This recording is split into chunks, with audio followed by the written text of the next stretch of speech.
Tchuf. Tchufo. Começou mesmo agora? Já. É porque eu tenho questão com câmera. Eu tenho problemas horríveis. Eu vou gerando material para making off. Também. Velho, vamos lá. Bem, deixa eu pensar aqui. É porque eu... Cadê meu papel? Eu uso câmera, tem papel aqui. É porque eu separei, porque da última vez que eu fiz um encontro, eu fiquei muito nervoso, como eu estou agora. Quem me acalmou foi Ivana, que eu entrevistei. Eu vou começar por uma pergunta que é muita ignorância minha, eu acho. Quer dizer, ignorância por não saber. Me parece que essa função do gestor cultural é meio que recente, ou não recente agora, mas tipo, não sei, talvez de uns 10 anos pra cá, não sei.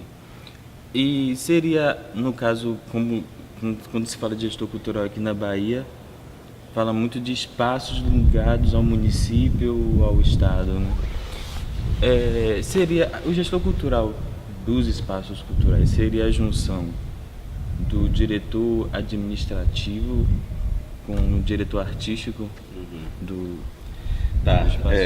Na verdade eu vou quebrar um pouquinho o protocolo, porque assim, eu sempre começo minhas coisas pedindo a bênção aos mais velhos, licença aos mais novos e inspiração aos ancestrais, né? Meio que fazendo essa invenção aí das tradições e trazendo algo que eu acho que permeia o meu fazer, o meu trabalho, seja enquanto gestor, seja enquanto artista, seja enquanto ser humano, que é esse vínculo com essa herança africana, que aí eu acho que a gente já vai também ganhando alguns rumos aí. Bom, e é bacana você começar perguntando sobre isso, né? Sobre a função do gestor cultural, que é uma função que eu já venho desenvolvendo há 11 anos e que, na verdade, eu levei um bom tempo sem entender o que de fato eu era, né? O que de fato, qual era o meu trabalho, qual era o meu papel, né?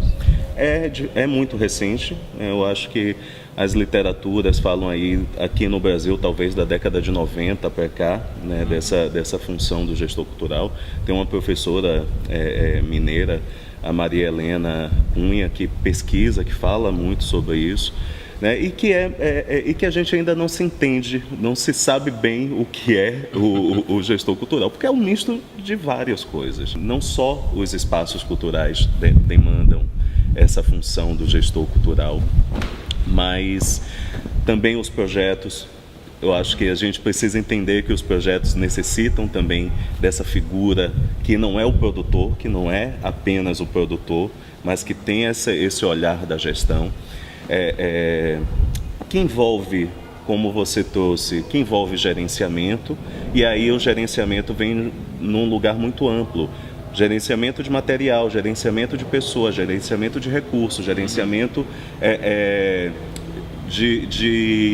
do cotidiano da atividade cultural, e aí no meu caso do funcionamento do espaço cultural, né? Envolve essa atividade de programação, de construir programação, de elaborar. O ideal seria, né, que tivesse dentro do campo da gestão o administrador e tivesse o programador. Mas, em geral, essas duas funções se unem numa mesma pessoa. Eu brincava muito que, assim, quando eu comecei a entender o que era ser gestor cultural, que eu tinha duas funções: provocar e ser provocado.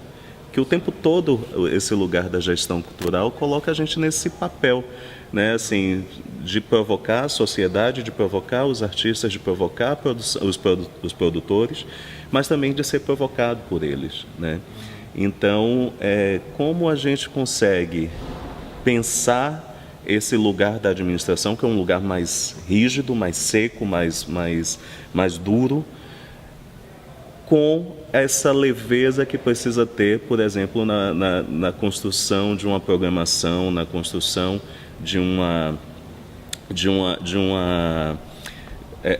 pauta, e que eu acho que aí eu me dou melhor, né? Aí que eu gosto de transitar mais nesse lugar da leveza, porque me leva me remete à minha função inicial enquanto artista, né? Então, no caso, gestor cultural também teria uma poética. Tem que ter. Tem que ter uma poética. Tem que ter, senão eu acho que a gente não sobrevive. Eu acho que o gestor cultural tem que ter esse vínculo poético, tem que ter essa veia poética, assim. Seja para condução, até porque assim, a gente, no gerenciamento de pessoal, a gente está lidando ali com artistas, está lidando com técnicos, está lidando com um processo criativo, e que se a gente não consegue dialogar poeticamente, for só o gerenciador, né? Eu acho que a gente acaba tendo alguns conflitos aí no entendimento da função. A gente acabou de criar uma gerência de equipamentos culturais, que é justamente esse entendimento de que os espaços culturais têm especificidades que dentro de uma gestão pública precisam ser atinadas, assim, precisa ter um entendimento. Não é um gerenciamento só de editais, por exemplo, não é um gerenciamento. Envolve toda uma dinâmica a gestão de um espaço cultural, que além da veia poética, além da veia administrativa que a gente precisa ter, a gente também precisa ser psicólogo, também precisa brincar com essas outras funções, né? Eu conheci você lá em Cabaceiras, não sei se você lembra. E lá você já falava, você me lembra da avaliação que você falando sobre as artes negras, né, também, né? E aí eu fiquei pensando para esse viés vamos dizer assim, de como você começou, você veio da área artística e tudo, e analisando esse cenário de gestão cultural na Bahia, que eu acho que não é tão amplo, em termos, pelo menos a nível Salvador. Você e Isabela Silveira têm poéticas de gestão mesmo. E eu sempre achava que as gestões eram muito boas, muito... Isabela indo para um lado mais de um trabalho com crianças, né? E você pelo lado das artes negras, com produções ligadas a esse tema. Por esse viés mesmo é massa pensar que o gestor cultural tem uma poética, né? Tem uma linha de interesses também, assim, de interesses estéticos, eu falo.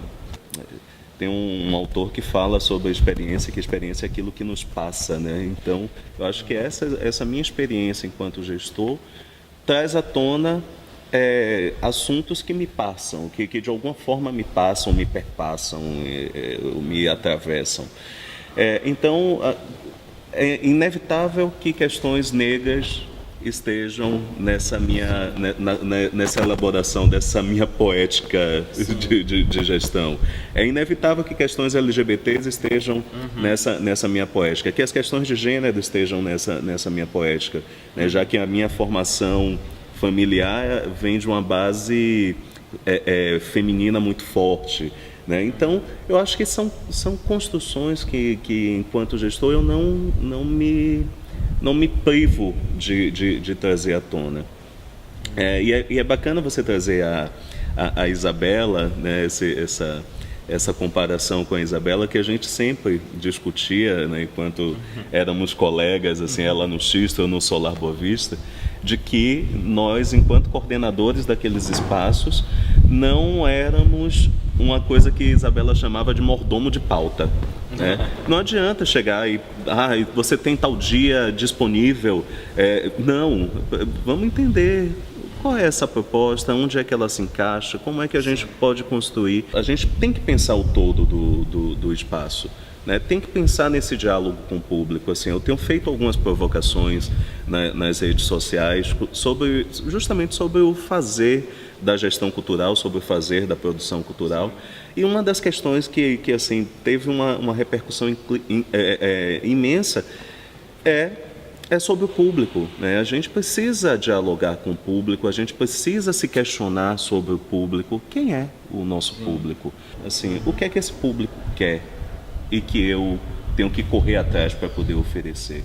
Né? O que é que esse público não quer, mas que eu acho que também eu preciso fazer com que ele tenha acesso, possibilitar o acesso dele a isso. E que outras provocações eu posso fazer a esse público? O que o público não quer, que você acha que... Isso é muito subjetivo, né? É muito subjetivo. Mas assim, o não querer pode perpassar por essa terceira perna, que é porque ele desconhece.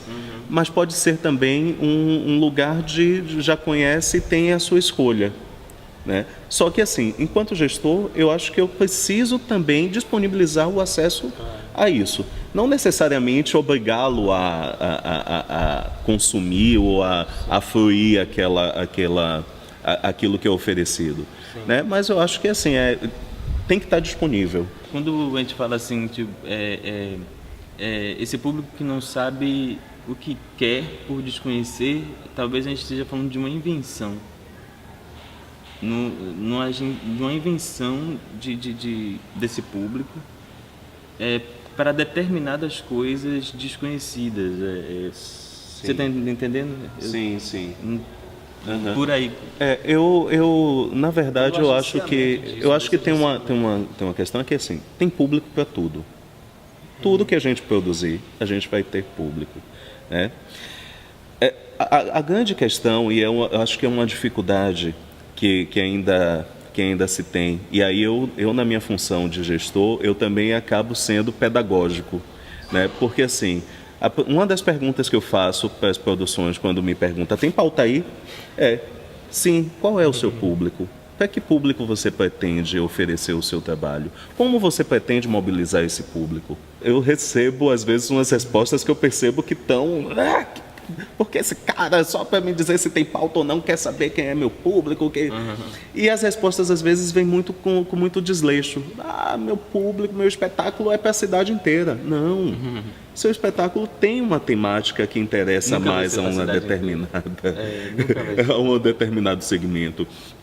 Tem uma linguagem que atinge, que alcança melhor determinado segmento.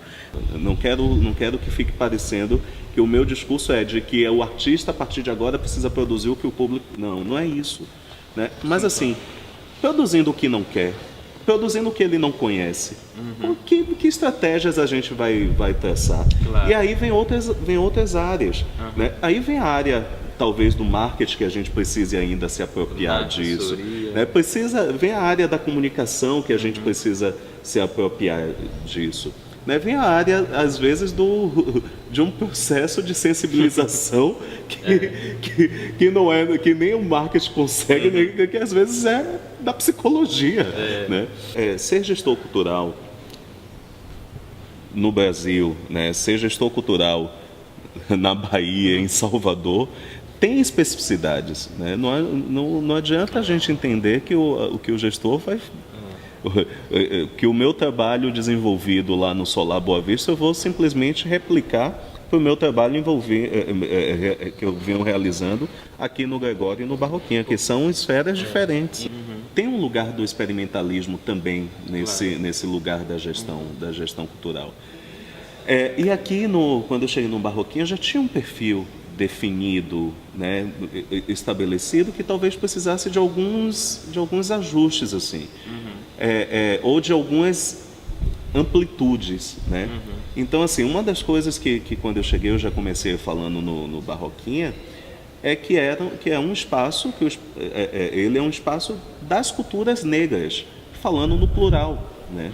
A gente, eu acho que a gente em algum momento tem um entendimento de um tipo de cultura negra, ou de uma forma de condução da cultura negra, né?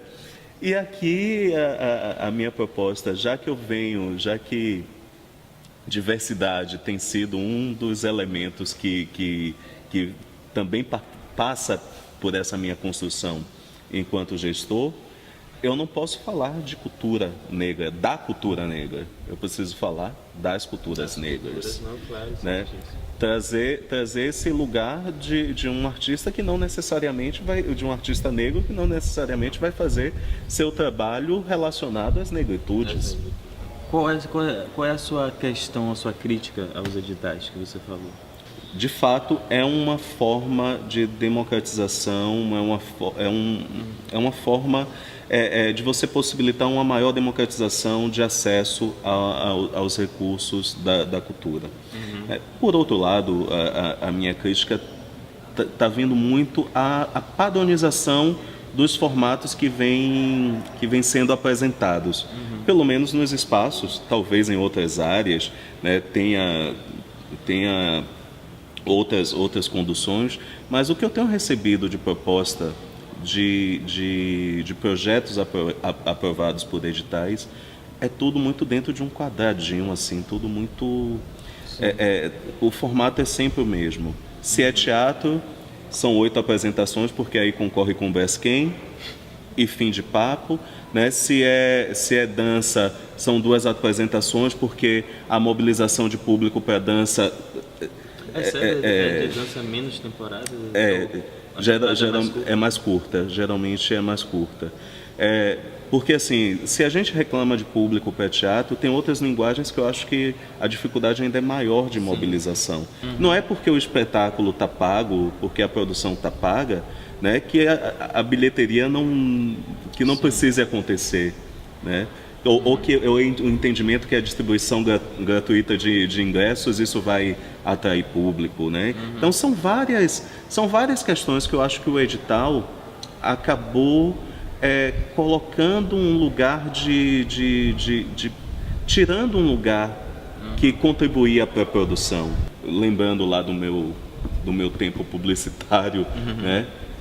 Desse entendimento de marca, que estratégias a gente tem, né, para que esse público que assista a minha obra não seja apenas assim, seja um dos contribuintes para que minha obra continue acontecendo, né? Eu acho que é esse lugar que muitas vezes se perde. Não quero também que fique parecendo que eu estou pregando, não tem que ter edital. Não é isso, não.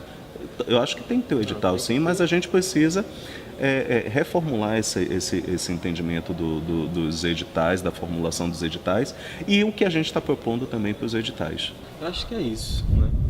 Acho que fui bem, né? E eu, será que fui bem? Foi ótimo. Provoquei muito? Valeu, Chicão.